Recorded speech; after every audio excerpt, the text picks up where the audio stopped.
All right, everyone. I would like to talk about talented and gifted students. And in doing this, I would like to point out some similarities and differences that we see between what we might call typical learning disabilities and challenges and talented and gifted students, which present their own set of challenges to the teacher. So, what is giftedness? Before we get into a hard definition, I'd like to propose the following scenario. Think back to your high school days or your elementary school days, even your junior high and middle school days if you want to go into that deep of a traumatic experience, if your middle school experience was anything like mine. And think of these experiences and think if there is ever a time where one of the following situations applied to you. Have you ever not finished your work because you're a perfectionist? Have you ever zoned out during a class? I know you have, just admit it. And have you ever tested poorly because of overthinking? Now, let me clarify what I mean by this.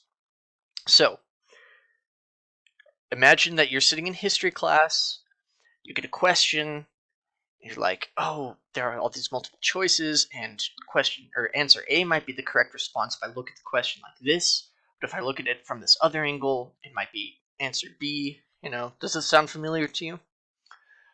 All these different scenarios are indicators that the student who is experiencing them might be talented and gifted. Right? Zoning out during class is often a symptom of boredom, which comes from a lack of stimulating activities or too much direct instruction, perfectionism. These are all indicators of giftedness. And when we talk about it, we can take these indicators and we can kind of extract a hard working definition. This definition that I'm about to share with you is provided by the National Association for Gifted Children, and there's a link to their website at the end of the presentation. The definition's kind of clunky, so we'll break it down a bit. Right?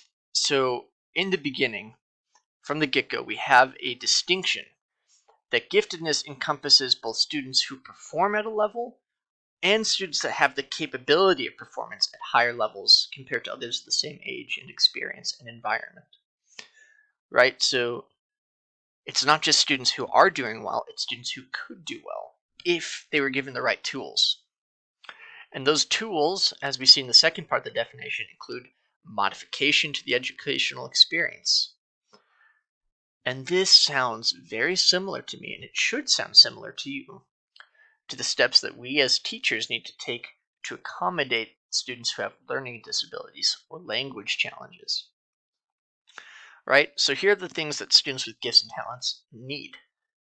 And again, try and see if you can see similarities between talented and gifted students and students who have learning challenges. So they come from racial, ethnic, cultural, and socioeconomic diverse situations. Socioeconomically diverse situations. Sorry, I knew that sounded strange. Right? There is no limitation to where a talented and gifted student can come from. All the data I've looked at indicates that minority groups are severely underrepresented in most talented and gifted programs. Additionally, students with gifts and talents require sufficient access to appropriate learning opportunities, right? So they need to have the tools, the activities, the resources that will help stretch them past what they are working at. And that is the same as students with learning disabilities and challenges, except that they need the same resources to help bring them up to par. So, and this is important, right? Students who are talented and gifted can have learning and processing disorders. They require specialized intervention and accommodation, meaning that we can't separate talented and gifted students from students with learning disabilities. We need to think of it less as separate groups and more of a spectrum of performance and capability. We see this dynamic at play with the autism spectrum, where a student could be socially challenged or have conditions that prohibit him or her from engaging in the classroom in a typical manner, but they excel in things like art, music, recall, in ways that other students can't. So disability and talent and gifts are not mutually exclusive ideas. So that is an understanding that educators need to have and account for in their lesson preparation. Students with gifts and talents need support and guidance to develop socially and emotionally. So school is about learning, of course, but as we've also discussed throughout the semester, it's about developing all kinds of capital. Social capital is one of these things, and a talented and gifted student might develop social capital differently than a typical student would. A talented and gifted student can develop social capital by working with other students who are similar or have similar interests academically speaking, and they will create their own friend groups and they will do their own things. And just like any student, the classroom experience needs to be dynamic in the sense that it is changing based on what the student is learning, right? So if a student wants to do more, then the teacher has to provide activities that help expand learning from creative to creative connection to the real world. So I'm going to be teaching history. And a student who is skilled at history won't find satisfaction in simply looking at the sources and creating an argument. He will need to take that argument and connect it to the relevant human experience that he is going through in the modern age. And learning activities need to reflect that requirement. So, I want to discuss the barriers that they face. And we've kind of done this already just in the last slide, but I want to look at 4 specific ones that I found in my research. Number 1, content may not be well suited to the student's needs. So, what does a talented and gifted student need? He needs relevance maybe, or she could use higher levels of thinking, right? So content that is based around simple memorization will not suffice for a talented and gifted student. Content needs to challenge, it needs to have deep essential questions attached to it. The content could not be relevant to the student's interest. This is something I hear in math a lot, when am I going to need to learn or to use sine, cosine, and tangent in the real world? Well, it depends on what you're going to do for a career, what your interests are, right? So a teacher needs to identify how a talented and gifted student thinks, what he's interested in, what she wants to learn about, and provide opportunities for the student to express those interests through the content. Learning activities are too monotonous or repetitive. Monotony kills creativity. Creativity needs to be present for learning to occur. A gifted student will not want to repeat the same things over again. And this is true for students with disabilities as well. Monotony does not foster learning. And the learning activities do not engage the student in high levels of thinking, which we've covered through content, right? But higher levels of thinking are different activities that provoke higher levels of thinking are not the same for talented and gifted students as they are for the typical student. So the teacher needs some degree of ingenuity. So how do we overcome these barriers, right? What are the accommodations that we need to provide? Well, in order to answer this question, we need to understand 2 basic fundamentals of education. First, all students come to school to learn, to grow, and to be challenged. That's a basic right that every child has.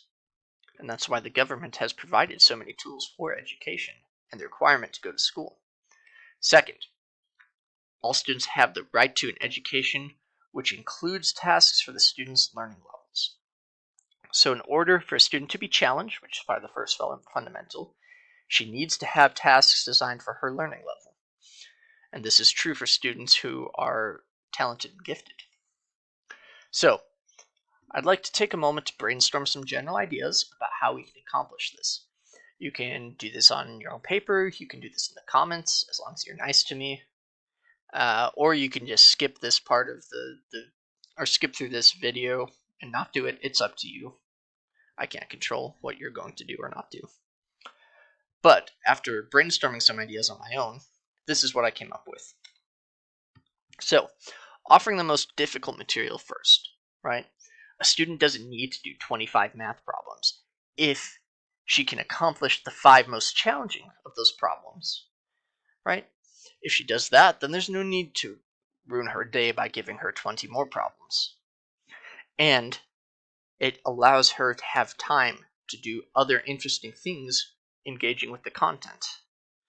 Second, self-evaluative adjustments. This requires that the teacher have several learning activities, right? This is a type of differentiated learning. And if the student is doing well with the content, then he or she will choose an activity that takes it up a notch.